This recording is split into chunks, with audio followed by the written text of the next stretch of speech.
Hello, everybody, and welcome to yet another episode of Working Title. And today we have a very exciting episode because we have two of the upcoming draft members of the Schmodown draft, and they are two of the top tier rookies that should 100% be drafted in the early rounds because they're awesome, and my friends, and two of the absolute nicest people in the fan leagues, which worried me about the debate part of this, but apparently they also do a lot of debates, so maybe this is going to be more interesting than I thought.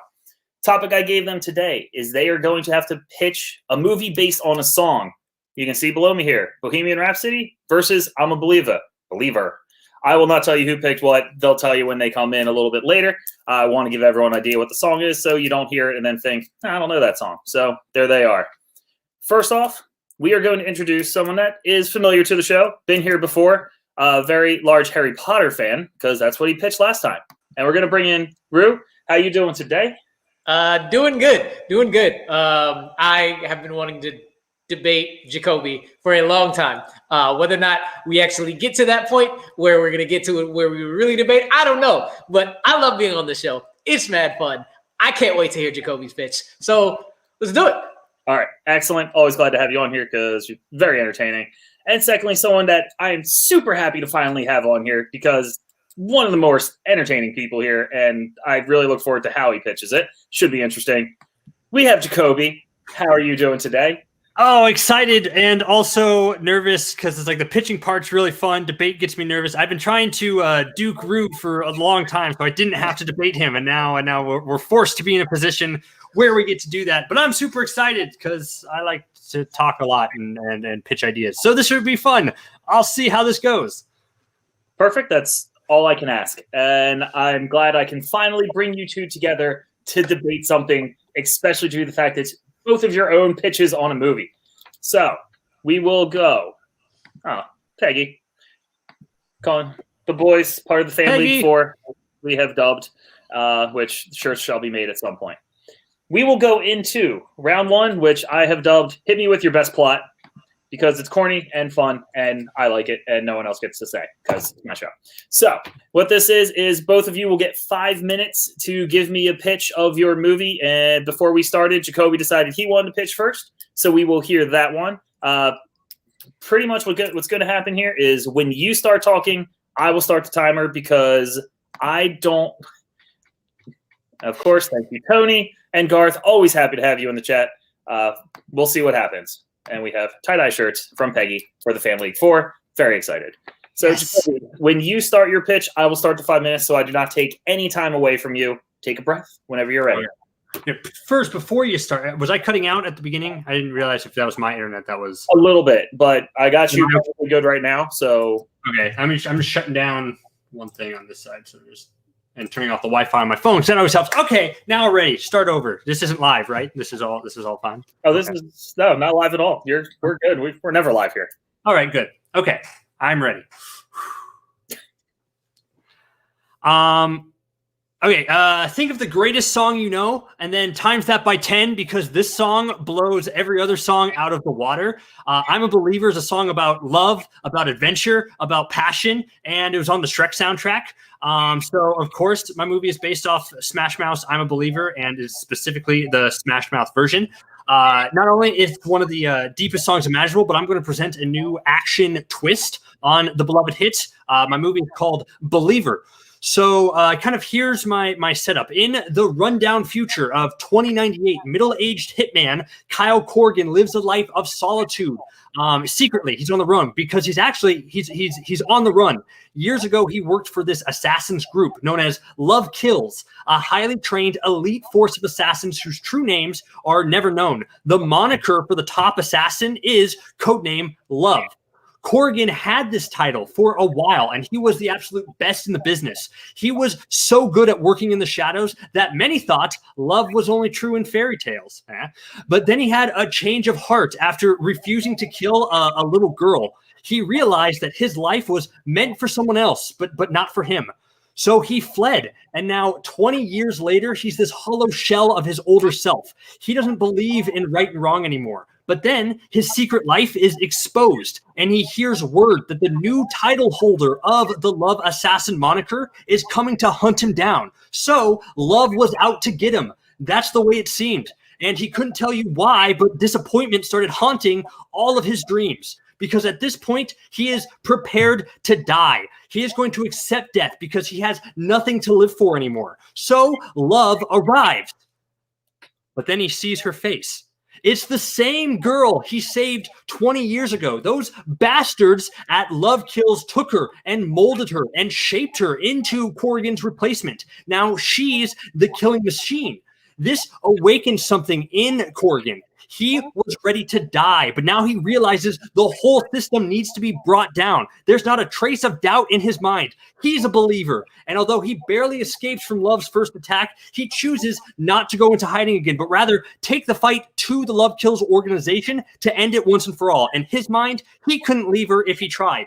So the middle part of the movie is this action slugfest where Corrigan both has to figure out how to take down the chain of command that leads all the way up to the top of the of Love Kills, whose codename is the leader, all while trying to avoid the ruthless Love, who always seems to be right on his heels, while also trying to reignite that assassin spark that he lost. And sure, he doubts himself a lot throughout this quest. Although, maybe his first attack, taking out a lieutenant, is successful, but the second one just shows how old and slow he's getting. It kind of makes him think that what's the use of trying? Because, all you get is pain. His first attempt to attack on the leader of Love Kills doesn't work because it starts raining outside and it messes up his plan. So you could say when he wanted sunshine, he got rain. But also what slows him down is that Love saves the leader's life in the situation. So when Kyle is doubting himself about whether to continue, he sees her face again, and he's a believer now. He reaffirms that he couldn't leave her if he tried. So that kind of leads into the final act of my movie, which takes place at Love Kills headquarters, a massive underground headquarters where, like, each level he's confronted with more and more enemies. He knows this is his last stand as he descends deeper and deeper into the basic pits of hell, dispatching everyone in his way with the ruthlessness of a much younger man. So the final encounter before the leader comes down to Love versus Corrigan. Corrigan defends himself as much as he can, but he doesn't want to fight back, which makes Love furious. Here, at this moment, all the anger and hate comes through. Love didn't ask for this life, but blames Corrigan for saving her and then running away all those years ago. She doesn't know who she is anymore and thinks Corrigan should have just killed her when she was a kid. That's how much she hates this lifestyle, but doesn't know how to break out of it. After the cathartic fight, the two calm down and lower their guard for a second, and everything might be all right, but then the leader shows up and guns Corrigan down. And at this point, Corrigan is kind of shocked because he realizes he doesn't want to die, but then he sees Love's face. Something's changed within her. The heartlessness that she showed before is gone, and he knows she's going to be all right. He dies with a smile. And although at this point the leader thinks everything is fine now and they have to rebuild, Love has a new lease on life. She ends the movie killing the leader on her own and burning everything down. Turning Love Kills to ash and ready to go off and live her own life. Not a trace of doubt in her mind. Roll credits. Believer. Wow. All right.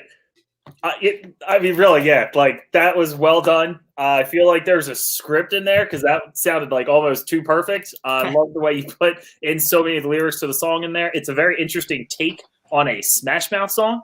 To go into some Mad Max apocalyptic world. I appreciate that. It's a very interesting concept with the person being Love Kills, using a lot of words in the song to really add to what you have going on here. We'll probably have to re-listen to that so I can make my post tomorrow because I definitely missed a bit. Yeah, sorry, I talked fast and all that. It's all right. I usually talk fast too. It is not an issue, but you used your 5 minutes perfectly. You had about 2 seconds left when you hit roll credits. So luckily there's another, there's another part for the cast, or else you wouldn't have had time for any of that.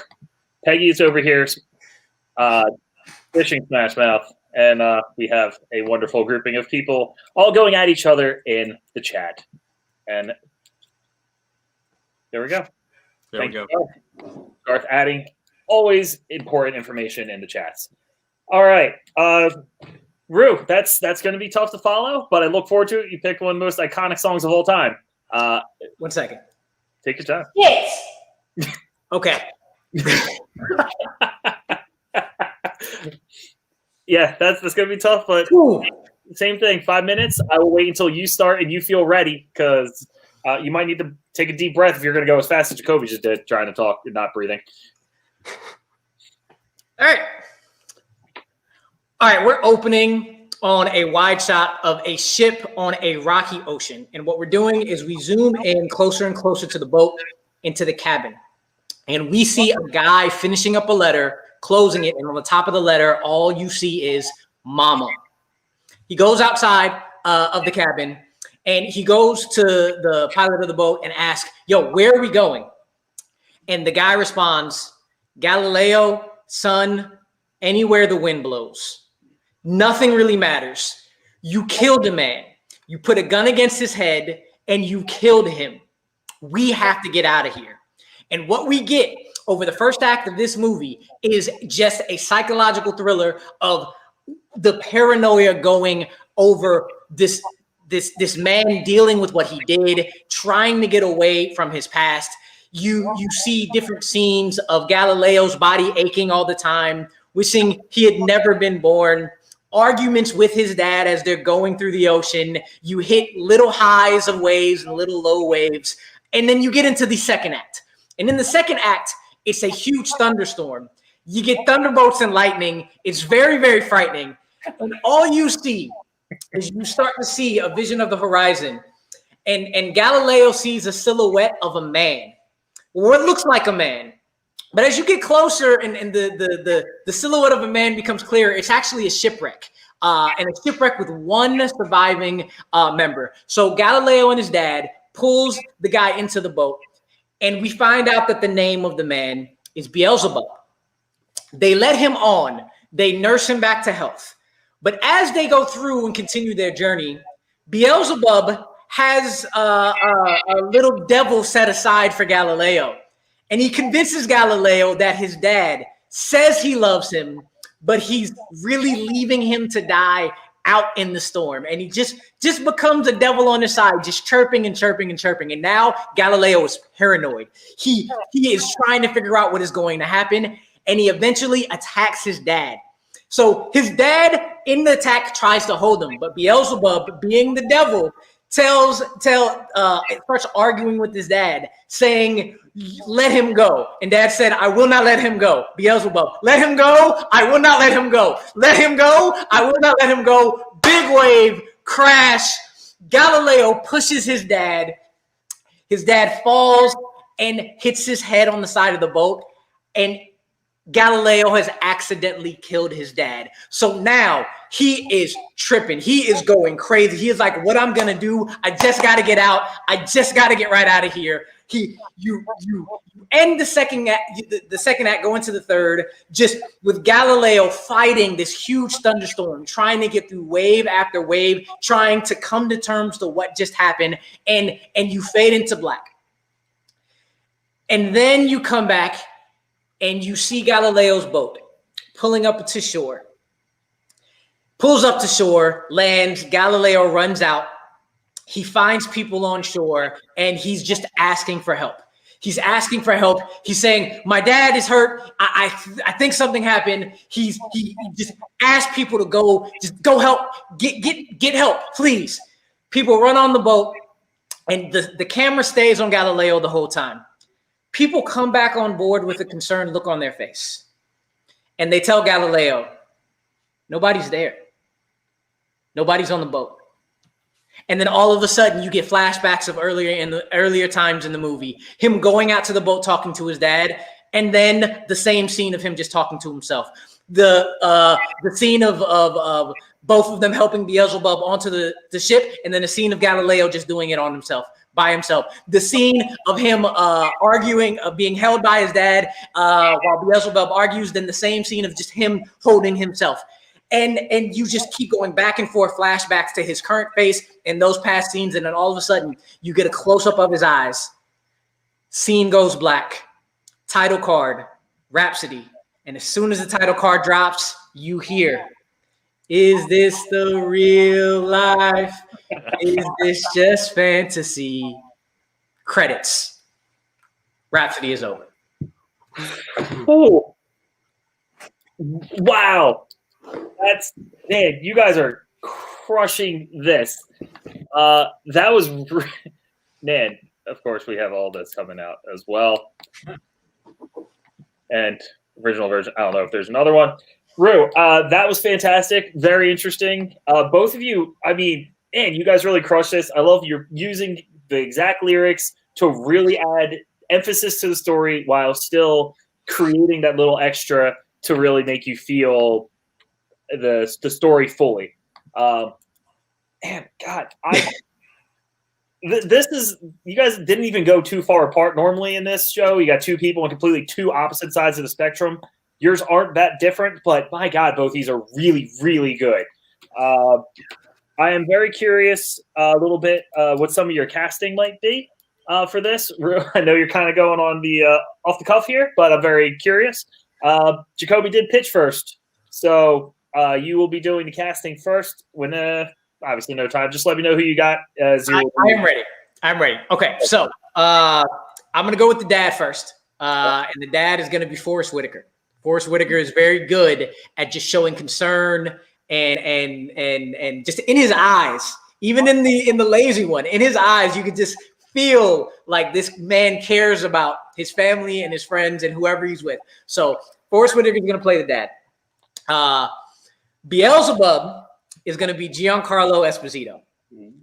He is absolutely insane.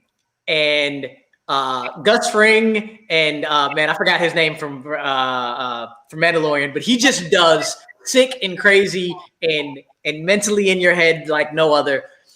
I don't think anybody can pull off Galileo, the paranoia, the just mind games that's going on in his head better than Lakeith Stanfield. So I'm going Lakeith Stanfield as Galileo, and this is a mind trip. This is just a trip of paranoia and what is real and what is not, and who better to do that than Christopher Nolan? So, Rhapsody, much better than the last Bohemian Rhapsody movie that came out. Yeah, actually, it does sound much better than the last one by a long shot. I mean, I love the casting. Everyone I can see, Lakeith Stanfield is fantastic, and I haven't even seen Breaking Bad or The Mandalorian, but I just know that Giancarlo Esposito is a psychopath in all of these. So, yes, I know I'm behind on the TV shows, but one day. Peggy called it. She knew. But good cast. Obviously, the director, as soon as you started talking about that, I was like, I feel like I know where he's going with this one. But you can't really have a better one when it comes to that kind of style. So, Jacoby, who's believing in yours? All right, who's believing? So let's see. I have my cast right here. So I thought long and hard about my cast, and so I guess we'll start with the first role, the main guy, the kind of the older hitman, so to speak. I almost went with Nick Cage to pander to you, but it would have worked. But I decided I wanted to do a little bit of an off the wall choice for this. I wanted to do Ian McGregor actually for this because, and I would say like a year ago, I would not have believed him for this part. But then he did things like Dr. Sleep, where you actually showed this character who was haunted by his past and just really guilty about like what came before. And I thought he handled that really well, better than I ever thought he would. So I thought that's a cool element of it. Plus his Birds of Prey villain allowed him to be a little kind of crazy and kind of like, you know, like a bad guy when he wanted to be. So I think that element is going to be important to showing that this guy was at the top of his game before and, you know, has to kind of get back into it. And he's like 50 years old now. So I think it's like the perfect, which is surprising to me that he's that old.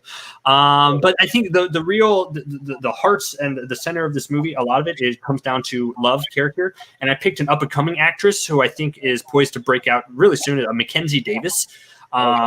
Because she's the one who she kicked ass in Terminator Dark Fate, so she can play an assassin. But then she also has she showed such depth in her roles like Happiest Season, Blade Runner, and even in like Halt and Catch Fire, like that TV show. She's a really strong actress, so I think that's someone who can bring a lot of different variety to that role. The leader itself, I'll admit, the first thing I'll say is that the leader role is kind of a small role. It's a little underdeveloped at this time, so I think I wanted to put a really kind of a goofy kind of pick in there, someone who's really good at chewing the scenery and being a bad guy. So I picked Paul Giamatti as the leader because he does so much with so little, and when he wants to be like a kind of a hated villain and like things like Big Fat Liar and Shoot 'Em Up, I think he does really well. So I think this would be a really fun role for him where he's like threatening but not too threatening. and I think that's important. So overall, those are like my main three. And then director-wise, I picked David Ayer.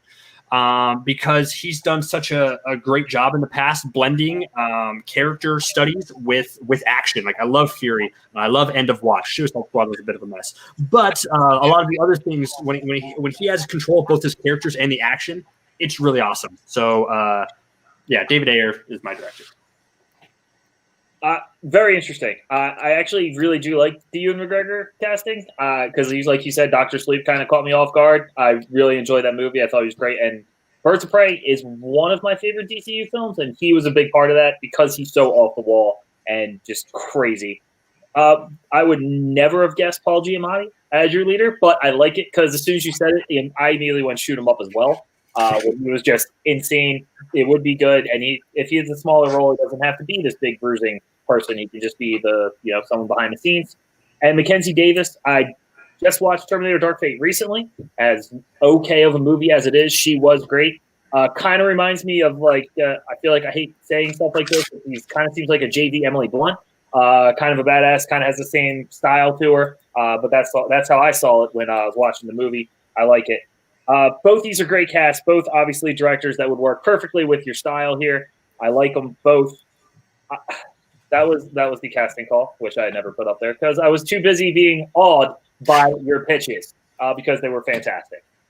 Okay, now here's the last part. Number 3 before I make a choice. It's what I've called the comment section because if you go on Facebook and YouTube, usually the comments are not really the nicest things in the world. Sometimes they are, but most of the times they're not. And this is when I need you two to tell me why your movie is better, why theirs is worse. This sounds like it's going to be really difficult for you because both these are really good pitches, but find the cracks in the movie. Let me know why yours is better. Why should I pick yours over the other in this thing that I will not greenlit or give either of you any money for? But what are we doing here then? Pride? Oh, okay, good. Okay, good. That's the worst. I was hoping you weren't just going to leave. All right. Basically, this has no time limit. I'm just going to let you two talk, and I will only stop it once it feels like it's starting to drone on, and then I'll give you a 30-second closing argument. So whoever goes, let me know why yours is better. You want to go All first? right, Jacoby, here's my question. The movie you just pitched. Yeah. Is it John Wick or is it Logan? Because we've seen it before. We've seen it already. You have experience in taking movies and producing movies that are just knockoffs of those. Have you seen Avengers of Justice, everybody? He helped make Avengers of Justice. So he knows how to take a really great concept and just screw the pooch. That is where this is going to go. We have seen this before. We've seen it with John Wick. I was like, is this not Live Free or Die Hard, the fifth crappy Die Hard, old man trying to get back. And then I was like, oh, Old Man Logan. We've seen Logan before. It's great, but we don't need to see this again. We know where it's going. We know where it inevitably needs to go. He needs to die. Everything is as good as it sounds. It's predictable. So those are some harsh words coming from the guy who just pitched the Fight Club twist for the 1,000th time in a row. You say things that we haven't seen before. It's everything. Just because the story outline and the beats of my story are familiar doesn't mean they're any less good in those instances. It's because the story resonates one. It's about human connection with somebody. It's about someone who lost something in their past and is trying to regain it and try to correct the mistake. That's not copying something that came before. That's presenting it in a little bit of a different way. It can stand apart from things like Logan and John Wick by providing a new element and a new side of it, by providing more heart to the movie. I think Logan is a great superhero movie. John Wick doesn't have that heart as much of a connection because it's to a dog and it's to his wife that is dead and everything like that. That's a connection. It's a connection, sure, but I want to actually see him interact with something like that he can build off of and grow from individually. Your movie, let's see if I'm looking at the boat wreck where he. So I'm confused on this is what I really don't like about it was him the whole time type things, like the logistics of how he was running the boat in the high seas completely by himself in the middle of the ocean in nowhere is going to come into question. So it's just him? Did his father, as a clarifying question, was his father the guy that he killed in the beginning? Because you said he opened on a movie with him. No, because his father accidentally dies during the fight. No, in the very beginning, you said because he's on the run for killing a man. Yeah, and we don't even know who that is. Like, that's already happened. That's already gone. They are on the run. That's like, you're missing the great connection right there. I can make your movie better if you make that his father as the man that he killed before, and he's on the run from that. That's a better connection as a through line for the movie. That's what your movie. You have 3 great acts of your movie in 3 separate stories. My movie is a cohesive bit from start to finish. Here's the thing. Here's the difference for Fight Club. Fight Club goes into connections with people. Like, you see the people. My movie is the opposite. It's not about connection. It's about you trying to save your own life. It's about the journey into somebody's mind. The whole point of not knowing whether it was real or not, it's the same as it would be what made Inception so great. We don't know the answer to the question. We don't know what happened leading up to it. It's all about his journey of Galileo trying to get through and get away from what happened to him. So it's really not about what connection you have him with his dad. It's not really about the connection you have with the guy coming on the boat. It's all about Galileo's mindset. And by the end, you have no idea whether or not it's real or not. And that's the point. That's the journey we're going through with this movie. We're trying to figure out, did this all happen? Because in reality, his father could have fell off the boat and Beelzebub could have too. So you're thinking, wait a second, maybe it was real, but they fell off the boat through the by the time they reach land, or maybe it wasn't, because maybe in his own mind, did he create this? Did he not? It's all about the question. A deep dive. It's all about the question. It's all about a dive into whether or not this man's psyche is still intact after killing somebody. You don't need to know what's going on beforehand. It's just all about the suspense of learning as you go. You are dropped in the middle of a frenetic scene, and then you're just learning as you go along. That's what makes this movie different from the Fight Club twist. It's not about the connection he's finding. It's about, you are dropped in the middle of everything, and you're like, what the hell is going on? And pieces are getting connected as you're going through until the very end, where it's like, wait, it could work if it was real. It could work if it wasn't. And that's the entire point of the movie, is to get you thinking. See, but I guess that is a personal preference. I have problems with those movies that lack conviction of telling us I get movies are open for interpretation, but if a movie is completely, all of it could have happened, all of it could not have happened, then what's the point of watching it? Like, if you have to find and interpret every single meaning that you're watching for it, and like every single beat and scene and have to analyze, did this happen or did this not happen? I'm going to interpret my own meaning. Yes, that's a style of filmmaking. I just don't think that's just not what I want to see. Now, again, I have to do Christopher Nolan to especially do another one of these movies after leaving such an open-ending thing in Inception. I haven't seen Tenet yet, so I don't know if that one's open-ended and think of if it happens or not. But I don't want to see that again from Nolan. I want to see, you know what I want to see? A great action movie with admittedly familiar plot beats, with balls to the wall action and a great personal connection between it. My central relationship between Corrigan and Love actually has meaning, because yeah, it did actually happen. It was actually a thing. I don't have to go at the end, oh, love didn't exist? Is love a concept? No, it was a relationship that mattered to this character, and he died saving her. And that's one of those beautiful stories that you can get behind. You can get behind your story, fine. It's very beautiful, fine. But imagine you're sitting in the theater.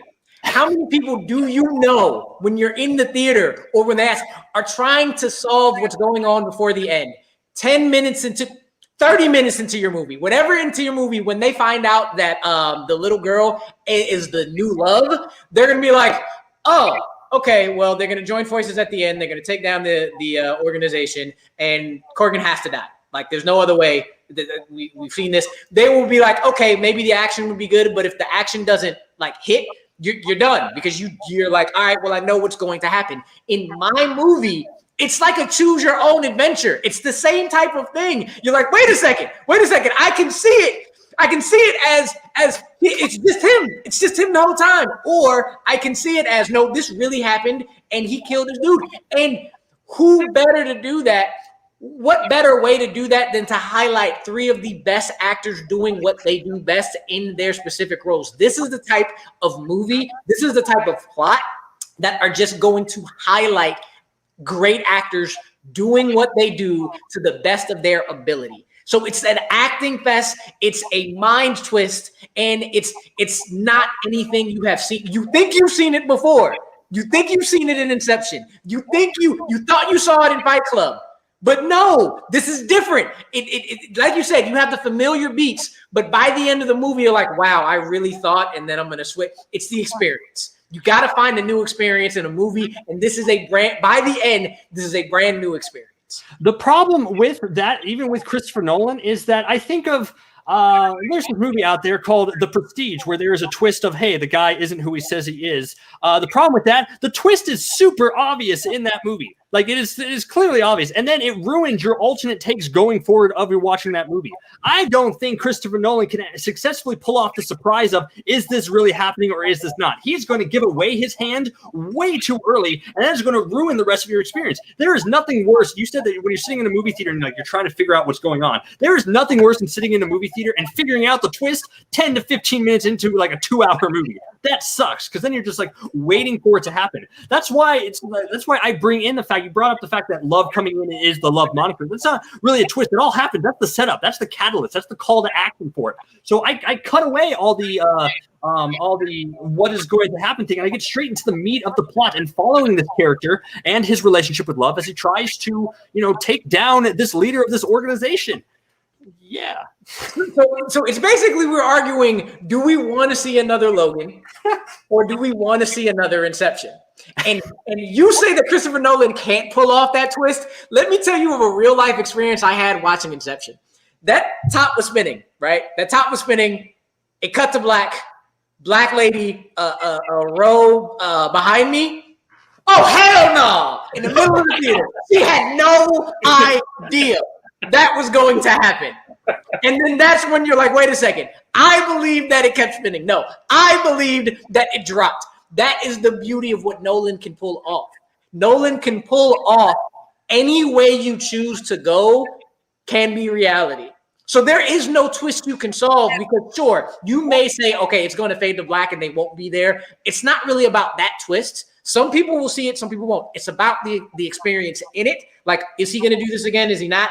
And then the experience after. Arguing with people. No, his dad was real. His dad actually died. His dad actually went over, and so did Beelzebub. That's how that could work. They were in a big storm. The other way, you can see that he's able to do all of this on his own. You saw this little thing in the corner when they did the flashbacks. The argument and the experience is what brings this all together.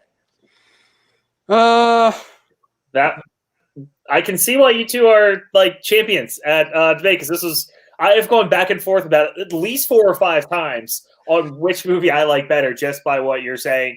I understand a lot of the concepts. You guys are pitching movies that feel like they might have been done before, but let's be honest, how many truly original movies are there really anymore without taking something from somewhere else? I like the thought of Jacoby saying Christopher Nolan might not be able to pull this, and that you sit there and watching it. Sometimes you watch a Nolan movie, and it makes me feel like an M. Night Shyamalan movie where where's that twist? Where's the thing that's weird that's going to happen in this movie? It almost feels like if you pick a director that would be better at just the son-father relationship on the boat and then pull the twist, that's something people might not expect. And then it might hit harder than pulling a Nolan and saying, hey, look, there's going to be a twist in this movie. Just wait for it because I'm Nolan and that's what I do. But I had that exact thought, but I had already picked Nolan. Yeah, after Jacoby said, I was like, ooh, I feel like this might have had a different option.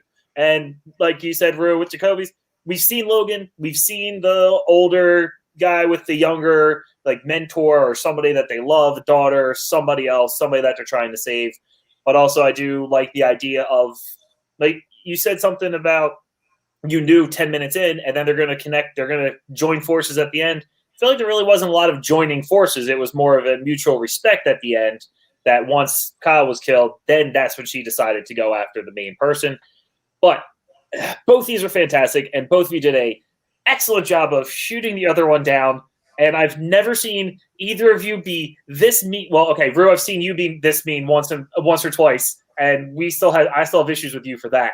But other than that, I've never seen you two be this mean before. That was fantastic. I want to give you both 30 seconds or so. I'm not timing it. Just kind of have a closing argument. Tell me why yours is a little bit better, and go from there. I will say Garth did say Drax Galaxy was a totally original idea. It was. And Peggy, that was from the comments about the Avengers early on, I do believe. That was good. And that's all Garth wanted from yours. That's all I wanted. If you had a character dancing, Shining style, he probably would have been all in. So let's go, Jacoby. You can go first with your closing statements. 30 seconds or so. Just kind of go ahead.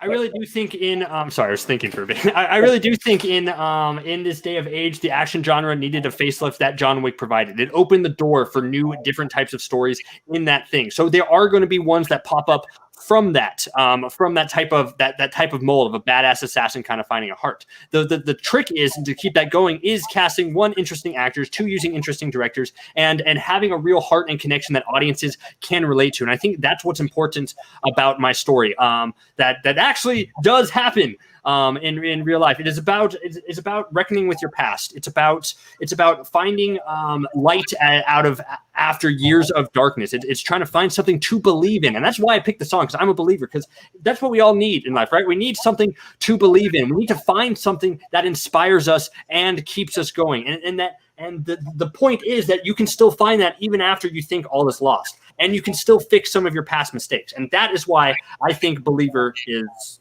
the movie that I pitched today. It is definitely the movie you pitched today. That is accurate. I cannot argue that statement. Rue, closing arguments whenever you're ready.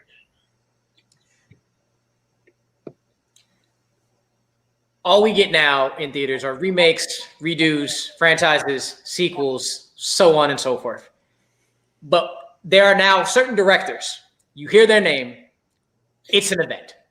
One of those directors is Christopher Nolan, because as much as you think you know what you're going to see, Inception is different from Prestige, which is different from Interstellar, which is different from Tenet. And every single time, people are going in masses to see it because you want to know what new original idea that he puts to something that seems like you know, but you never do. And the one thing that everybody always talks about that is Nolan's downfall is you don't care about his characters. His characters have no arc.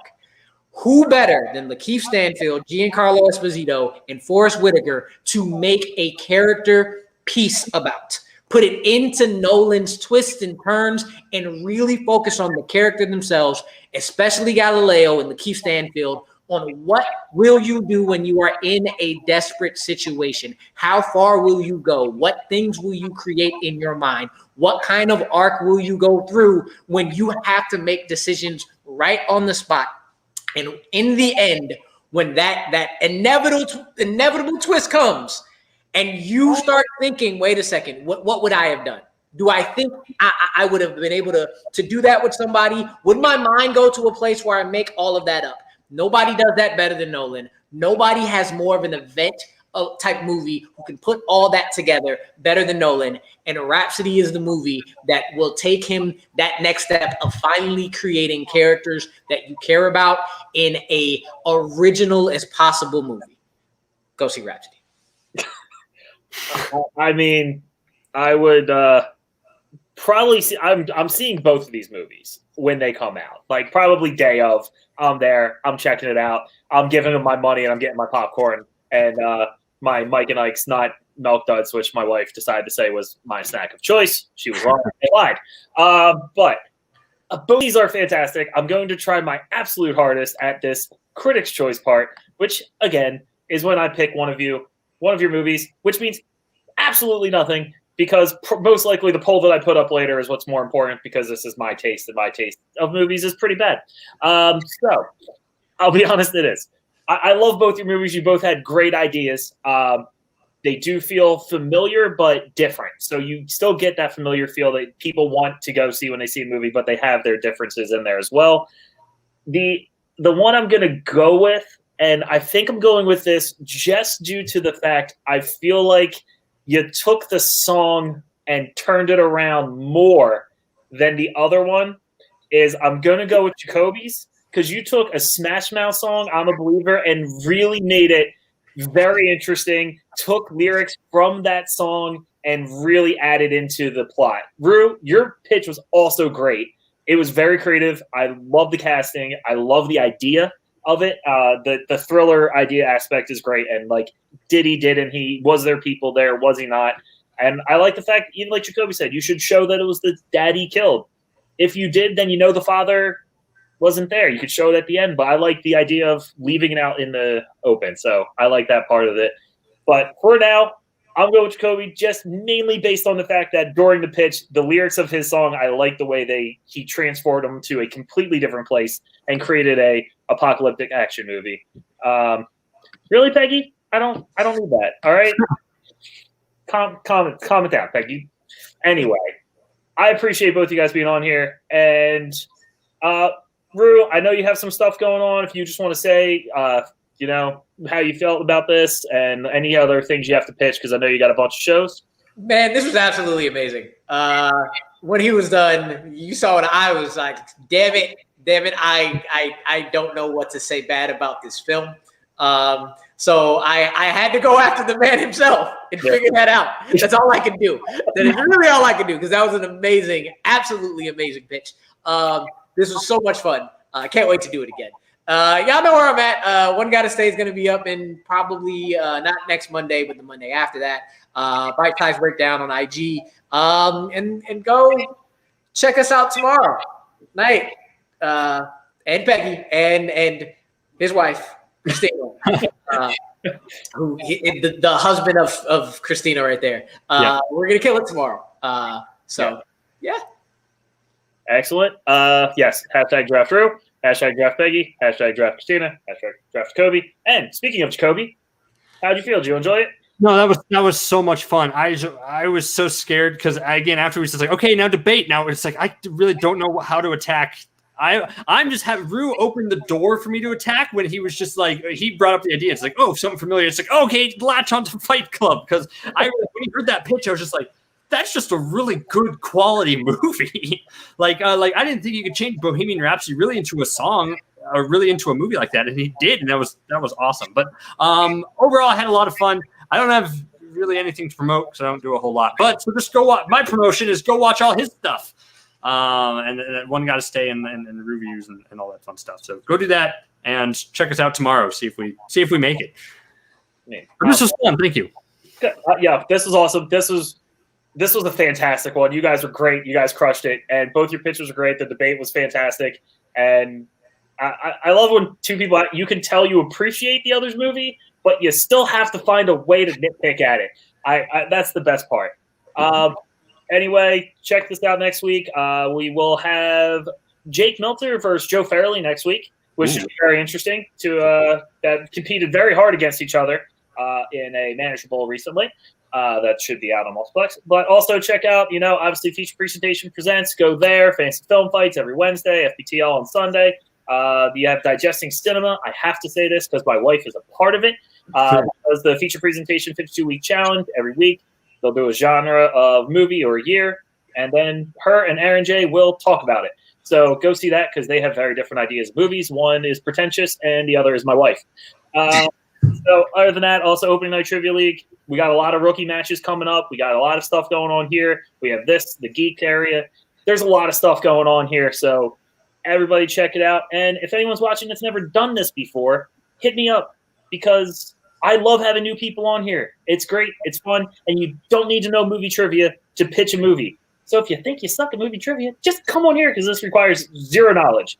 These two have a lot of knowledge, so draft them tomorrow. But they also have some good debating skills and very creative pitches. So for myself, for Jacoby, for Rue, thank you for joining. And we'll see you next week. Later.